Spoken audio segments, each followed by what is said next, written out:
What's going on, everybody? Welcome back to the channel. I'm your host, Slackers. Hold up before anybody advances. If you want to know what we're doing about the two characters, Cuphead and Byleth, I'll tell you that in just a few seconds. So, again, thank you guys for your suggestions. Big help. Got some pretty good feedback. There's quite a bit of, a lot of people that kind of essentially had the same idea, and then I just had to make it work somehow, and I was able to do that. So, as we know, Byleth is in Smash Bros, and we're replacing him in the tournament.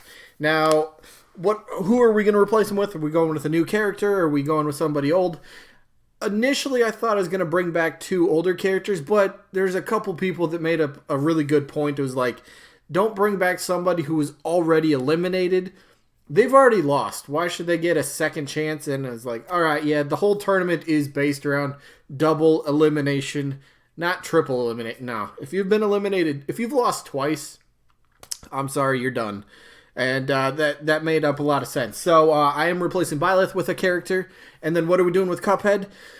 Cuphead got the Mii costume, as we all know. And, like, look, Cuphead, the character is going to look exactly like the Mii costume. And I just think it's fair. I know he's a part of the DLC right now, and well, he's about to be next week, but I'm replacing Cuphead. I know some people are like, well, what about other characters that are Mii costumes?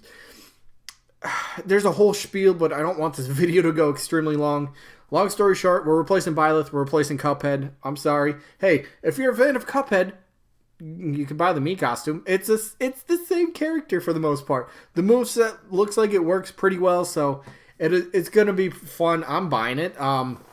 It comes with the extra music track as well. Like, come on, sign me up. I'm buying that one. So, yeah, we're replacing him. Who are we replacing him with? So, real quick, it was supposed to be Dixie Kong facing Byleth, and then Cuphead was supposed to be facing Shovel Knight. So, it was like, and they're like there's like a match in between. It's a weird setup. So, essentially, I just replaced Byleth with Shovel Knight. So, Shovel Knight drops down a couple matches. So, here, let me just show you.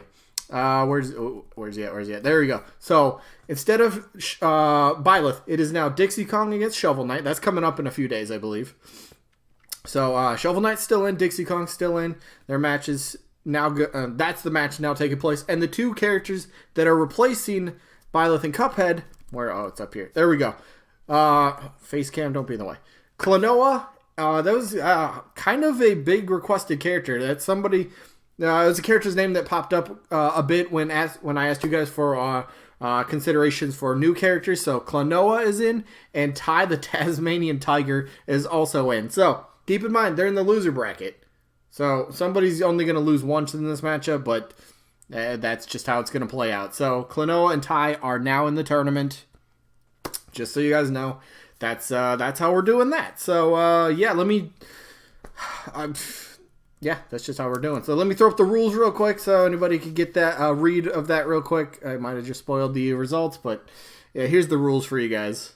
All right, yeah, you guys could read it. I'm not going to really run it down. If you want to read the rules, if you're new, go ahead and feel free to pause the video. The rules are very self-explanatory. There's nothing like complex about the rules by any means, but yeah, this is going to be a longer video than I want it to be, but I had to let you guys know what's happening with the Byleth and Cuphead situation. So yeah, I had to get that out there. But yeah, rules are on screen. That's yeah. If you need any more time to keep reading, feel free to pause it. Otherwise, we're gonna go ahead and move further into the episode. All right, so let's get back on track here, and let's go over the results from last week, which was Bandana Waddle Dee, who is taking on Leon Kennedy.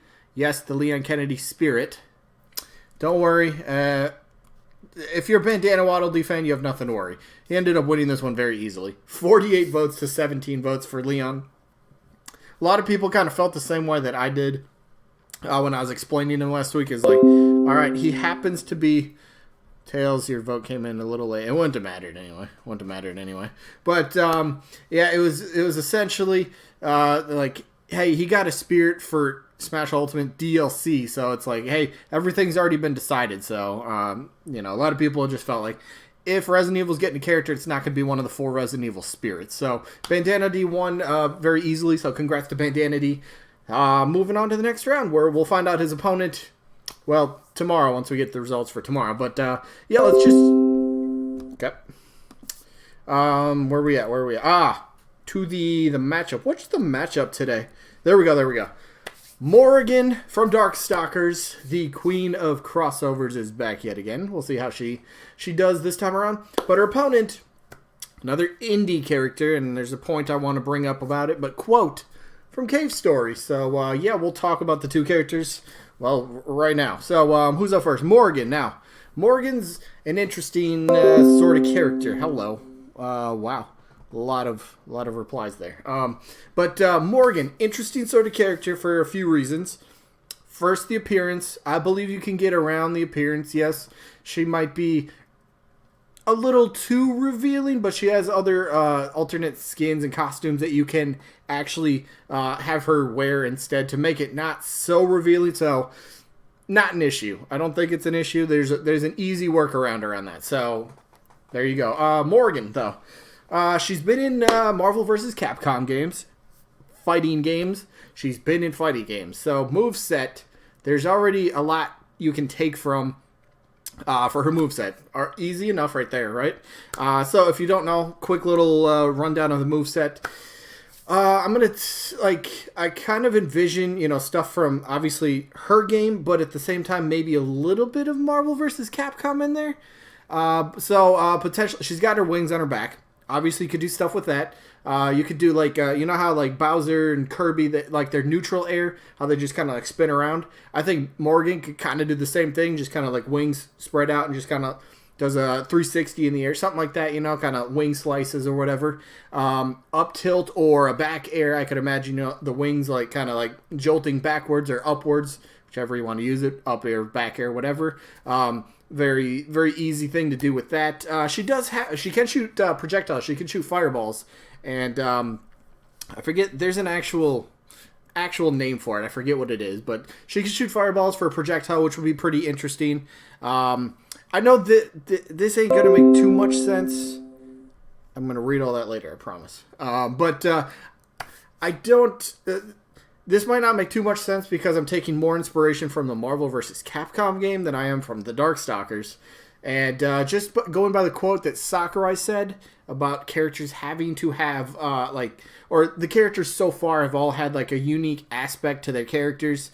And going forward, I could see majority, if not all the characters, following the same sort of, path. And for Morrigan, how could that work? I guess the way that I could see it, again, I'm taking maybe too much inspiration from MVC in this case, but her hyper, her meter or whatever that builds up, she does have an attack that can kind of the meter basically, you fill it up and you'll have a stronger attack that you can unleash. Or maybe in this case, you can have the meter and it builds up over time after attacks or whatever. Nothing too unique, but I was thinking... Well, now that I think about this, the way I'm about to explain it makes no sense whatsoever. It's something we already have in the game. I was about to explain is just going to be a meter that builds up over time, and then your attacks just become a bit more powerful. So, in a sense, it's like Joker. You're not summoning a persona, obviously, but your attacks would just be, you fill up the meter, and your attacks just get more powerful. So, I guess that doesn't work quite well. So, I guess I don't have something unique for her to, something that would be... I don't know, her own sort of kind of uniqueness to her technique, whatever. I guess I don't have anything. But Morrigan, though, she's very popular for the most part. I think if Nintendo were to reveal this, it checks off a few boxes as well. Another female fighter. Sure, we got the female Byleth, but there's still people that are like, nah, can we just have a actual, how can I put this? They want a female character, not somebody that could be a male or a female, depending on what avatar you choose to play as, but an actual known, straight up just a female. That's still a point in the community, and hey, I'm behind that. I'm all aboard with that. So Morrigan, good name, good recognizability. I think character-wise, she could be a bit fun, and I think she can kind of fit in the same way that Bayonetta kind of fits into Smash Bros. So, I don't know. Still an interesting little character. But let's move on to her opponent, though. So, her opponent, quote from Cave Story. The big thing that I want to talk about. So, going back to September when we got the Sans Me costume, right? And that was kind of a special favor. I don't think they said the same thing this time with Cuphead. I think once Sans got the Mii costume, I think maybe Sakurai or Nintendo or somebody came up with the idea to give indies more representation in Smash Bros. Because that is something that I feel people are overlooking when you're supporting an indie character, especially for Smash Bros. So many people are overlooking this.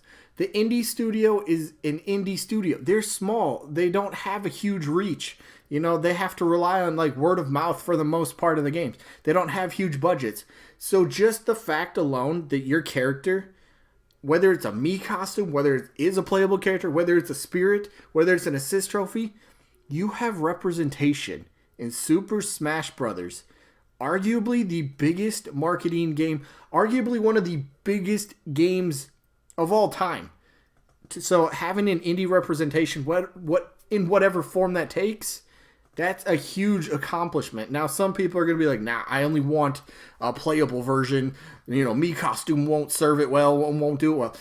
I can understand where you're coming from, but just for an example, what if, quote, happened to get a Mii costume? You get the hat and you get the outfit. They did Cuphead tremendously well. So I don't have any issue with indie characters becoming Mii costumes in the future. I think it's a great way, again, for the studios, again, who are very small, and they need to rely on like word of mouth and people who've played their game to tell other people about this. So having that representation in Smash and that advertising is really going to help. So whether you are a Shovel Knight, whether you are a Sans, a Shantae, Quote in this case, whoever it might be, it's a tremendous honor. So Quote, though, I think you can give him the earpiece, give him the hat, give him the outfit. Simple. I think they can make that work absolutely. So which Mii fighter would Quote be? I feel Quote would fit the best as a Mii gunner. Again, a Mii gunner, though. I wish they would do... I hope the next indie character, if we do get another one for a Mii costume, would either be a sword fighter or a brawler. Simply because we got Mii Sans as a Mii costume, right? And now we're getting Mii Cuphead, who's also a Mii gunner. So, switch it up just a little bit. But, Quote, why gunner especially. So Quote does have like quite a few different kind of sort of guns in Quote's moveset potential in the games. It has a bubble launcher, a bubble line, I believe it's called. Shoots out bubbles. I know that's not a part of the Mii costume moveset, but it's kind of a gun. I mean, holding a gun. Quote does have things with missiles and explosives.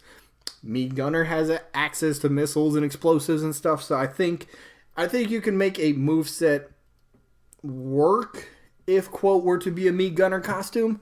Maybe it might not fit to a T, but I still think it could fit. I mean, like, look at Sans. Sans works as a Mii Gunner, but... Wait, Sans is a Mii Gunner, right? No, Sans was just a... Or are they all... Wait a minute. Am I overthinking this? I haven't played it. I haven't played it as a while. Is Sans? No, Sans isn't strictly just Mii Gunner. Sans could be anything. I'm going off on nothing. So I suppose the point is, I think Mii Gunner fits way better as a Mii Gunner outfit. Brawler doesn't make sense. Quote doesn't really have doesn't really fit the sword style swordsman. So I don't know. I think just if Quote's getting in Smash Bros, my point is, Mii costume might be the most likely, so that's just how I view it for now. I think that's the way Nintendo's probably approaching it for the future for indie studios. Because again, the big point, I do feel so many people overlook it. When you're backing and you're just so behind a character that's from an indie studio, it goes right over everybody's head. You're in Smash Bros. That is such a huge accomplishment, and so many people are just focused on having their one character in the game that they forget, like, hey, this is actually huge for the studio. This is huge for the creators of whatever franchise that you're backing. It's big for them, and that can lead to bigger things in the future. Maybe the next Smash game, it does lead to them becoming playable in Smash Bros. It's a big accomplishment. So as of now, my personal opinion, I think they're staying, or any more indie characters, I believe they're staying as a Mii costume, but you never know. Nintendo might throw a wrench at us. You don't know. But that is going to be it for this one. Again, my vote is Morrigan on this one. Simple reasons, I guess. That's the way I look at it. So, yeah, Morrigan's got my vote. Let me know who you guys are voting for in the comments. Either Morrigan, quote, or both. All are fine options. So, that is going to be it for this one. Sneak peek for tomorrow. Looks like we got another, oh boy, got another indie character tomorrow. We got Hat Kid coming back, and, yeah, gonna have the same argument, to be honest. But Hat Kid is taking on Dr. Eggman from the Sonic series, so maybe one-sided, maybe not. We'll find out. But the results then for tomorrow are Frisk from Undertale, who's taking on Frank West. Anyway, that is it. Hope you guys enjoyed. Have a second video coming out today. Check it out. Predictions video. But yeah, that is it. Hope you guys enjoyed. Hopefully catch you on the next one. Peace out, everybody.